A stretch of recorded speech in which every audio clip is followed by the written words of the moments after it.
Hi everyone, this is Mr. No. Today I will show you how you can use the screen time limit functionality. So you go to settings in your iPhone and you can choose screen time.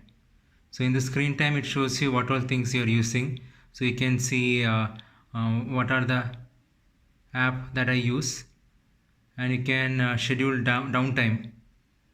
So you can schedule how much time you need to be away from your phone.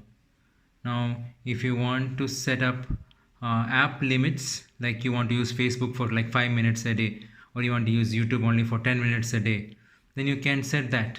So you can come here and you can say like social apps, or you can say entertainment apps.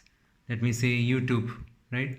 YouTube, how long I have to use YouTube on a daily basis, and the least one is around 1 minute every day, right? So now if I go here and if I start using YouTube, it will say okay, you have reached your time limit on YouTube, because I already used it for 1 minute. Less than 1 minute is remaining. Then, but it's not foolproof. If you want to ignore the limit, I mean, if you say okay, it will close. But if you want to ignore the limit, you can come here and say ignore the limit, and how long you want to ignore it, for 1 more minute, or ignore the limit for the day. Then it will ignore for the entire day.